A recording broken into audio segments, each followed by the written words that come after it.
All right, greetings and salutations, everyone. Welcome to the Crypto Truth, where I give you the truth as I see it. Okay, so here's the thing. Kind of want to talk about a couple of things that don't really have anything to do with each other, but I kind of had a light bulb moment today. So I'm just gonna have to take the story quickly, but I was at Cracker Barrel today, and I used to be a server at Cracker Barrel.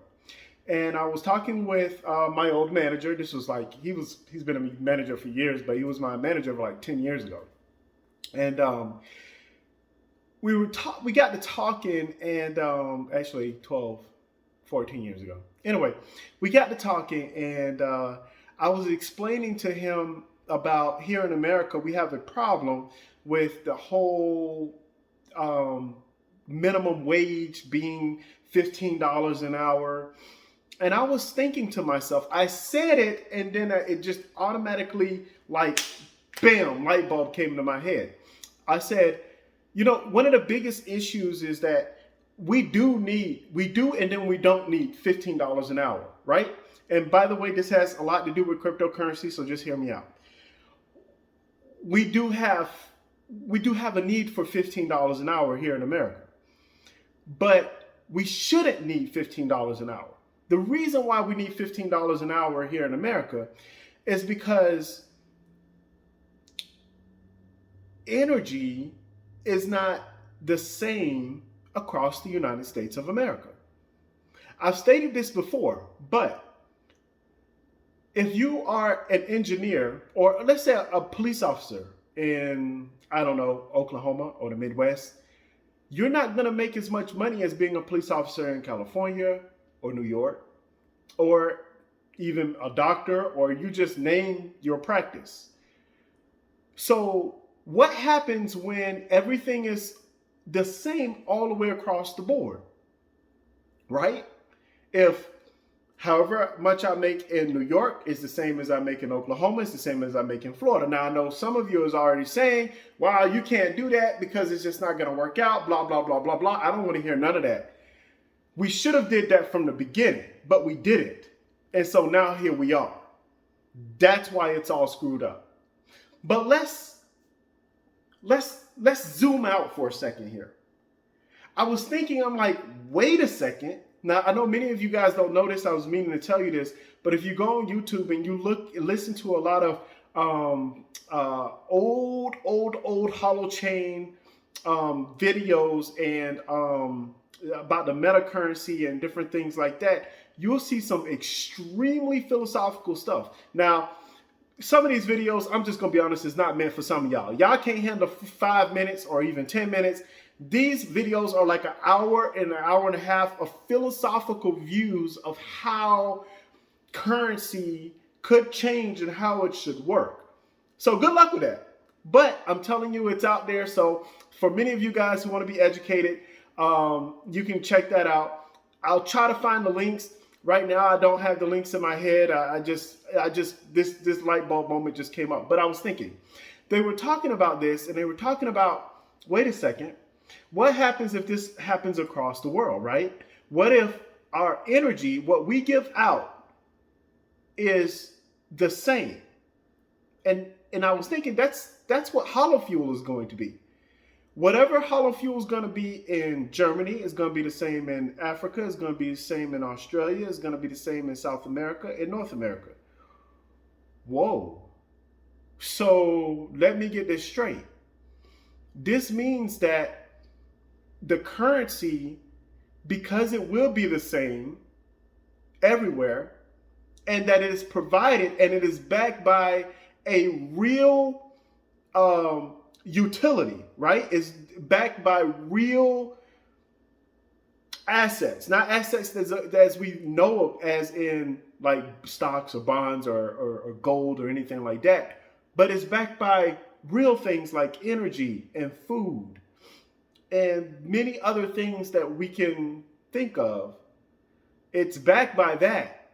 Well, that just makes it stable, really stable, but also that levels the playing field. And now it does what? It makes the world smaller. So anyway, that was just one of my thoughts I had, just kind of a light bulb moment. I was thinking about that. They've been saying this, but I was going on a more deeper and philosophical level.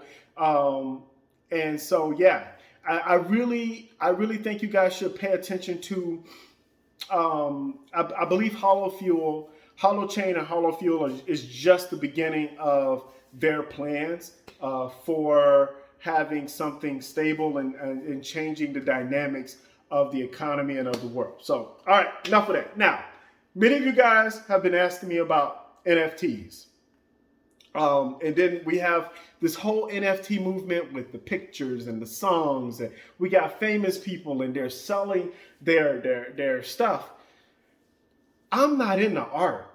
I like art, but I don't care about art from a money value. I only care about art from a sentimental value. You see that picture behind me?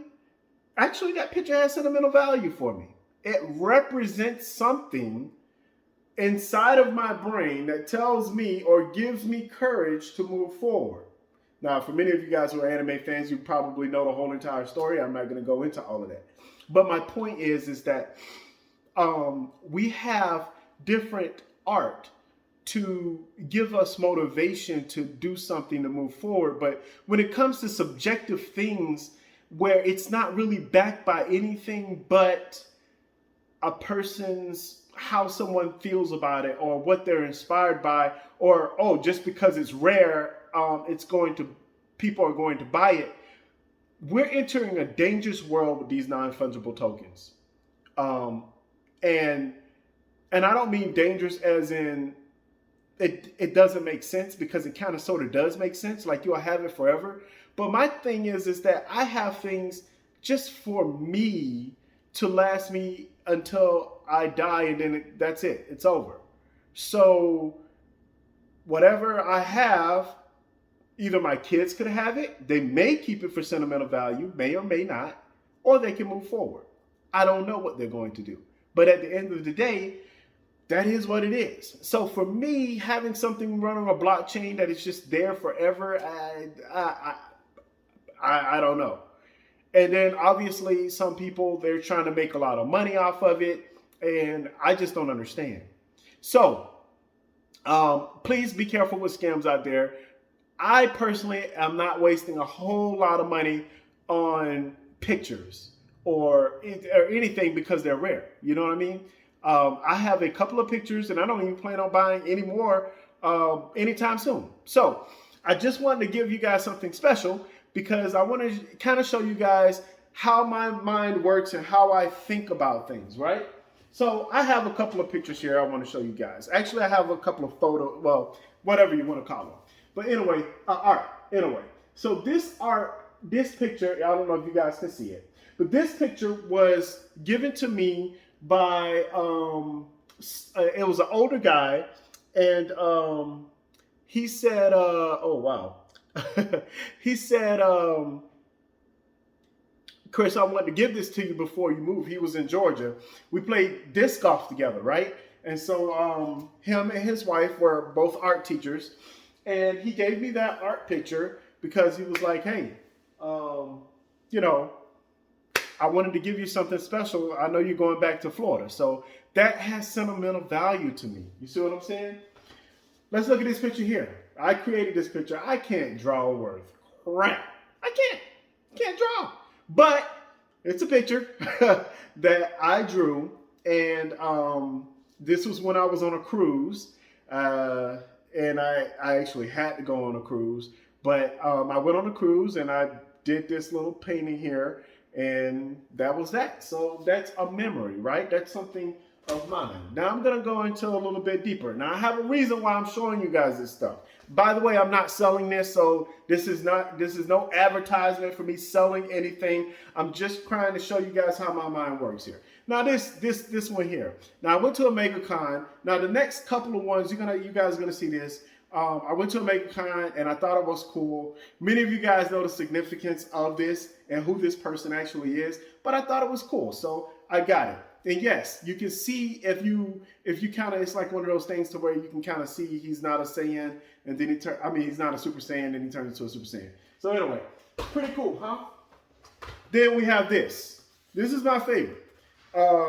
We have one like this, where we have Gohan, and then he turns into Super Saiyan. And obviously, when he was fighting Cell, he was extremely emotional. One of the best sagas ever. Like, it was really cool, you know what I mean? But this actually has sentimental value as well. And I'm going to tell you guys right now, I really take a lot of philosophy from a lot of different things. Anime, real movies. I used to be in the ministry. I used to preach. And so I'm so used to taking messages from everything that's given to me. And I'm used to assimilating information and then chewing on it and thinking about it and then translating it into how it applies to me in my life. Do I think I'm a cartoon character? Hell no. But there are some things that can apply in real world that I do. So here's a couple of other good ones that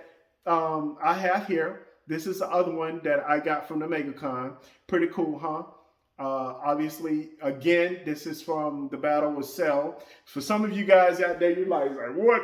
If you don't watch anime or you don't know anything about anime, I feel sorry for you because there's obviously different genres. Then we have this one. Now, I know some of you guys, this one's going to make you kind of mad, but here we go. Yeah, they did it. They did it. And I thought this was cool. Now, I'm a huge Goku fan, but come on, man. An Earthling, come on. Like, you can't. So anyway, I thought this was really cool. You know, this is like an evolved form of Krillin, right? An evolved form of Krillin beating up Goku. That's basically what it is. Anyway, and then the last one, I'm just rushing through this. And then the last one, check it out. Obviously, we got Deku here, and then All Might. So I thought this was pretty cool. I got this from a MegaCon as well. Now, all of these, as you guys can see, all of these pictures right here, they're pretty cool, huh? They're pretty cool, right? They definitely, you know, these pictures hold sentimental value for me. But here's the thing. I'm not going to sell them. You see what I'm saying? If someone was like, yo, I'll give you $10,000 for it, I'd be like, all right. I mean, I don't know why you would want to pay $10,000 for it because I only went to the MegaCon and got a couple of art pictures. You know what I'm saying? But I just don't. So I don't really understand art. Maybe some of you guys can explain it to me in the video below. Maybe you guys can have a clear answer, clear picture of exactly what's going on. I didn't mean to use a pun there. I apologize. But maybe you guys can kind of sort of help me out with this non-fungible token craze because I really don't understand it. We're having soccer players and I mean, I'm telling you right now, I would not be surprised if we start seeing politicians talk about their first speech or make a whatever. It's whatever. I don't know what it is. So apparently Elon Musk had like a picture or something or the other. A song. And you know, he didn't want to sell it for $1 million or something running on the blockchain, whatever it was. But I'm like, really? I don't know where, you know, I don't know where the crypto space is going. And I know we can do a whole lot of different amazing things in the crypto space. But I think the most important thing that we should be doing right now is we should be trying to use any technology, blockchain technology, holochain technology, whatever future technology is even past holochain technology, whatever it is, we should be using it to make our world a better place, a more equal place, and a place where we can all communicate with each other. Because right now, our governments don't know what they're doing. Our governments can't get it together. And I'm talking about all of our governments. And if many of you guys, I know you guys are Patriot fans out there and you're crazy about your country, that's only because you were raised in your country. That's all there is to it. I'm not going to get too deep into it. But again, there's a lot of philosophical stuff that I believe is going on. And I really do think you guys should really pay attention and really start thinking about the crypto space, how it's going to change, especially when you start making money. You know, when this next bull run, you guys are going to start making money, some of you guys are going to be millionaires. You know, I mean, if you're a millionaire, what are you going to do? What are you going to do with your money? How are you going to survive? How are you going to make it last longer? All of these different things. These are things that you really should be thinking about right now. Don't think about it when you get it and the first thing you're thinking about is buying a Lambo. Don't think about when you're getting it and the first thing you're buying is some kind of crazy yacht. Again, we all live one life. We all have our things, our vices, and what we want. But I want to encourage you guys to really kind of pay attention to what's going on out there, what's going on in the world, and really pay attention to how technology is going to affect you in your life. All right, for some of you guys who made it, thank you guys very much. I really appreciate it. This is the Crypto Truth. You guys have a wonderful, wonderful day. Tomorrow morning, I'll be hitting up with a crypto quickie. You guys, please, please, please, it's getting crazy out there. Please do your own research and don't fall for scams, okay? Please. And then secondly, most importantly, as I always say, stay safe out there, my friends. Please, take it easy.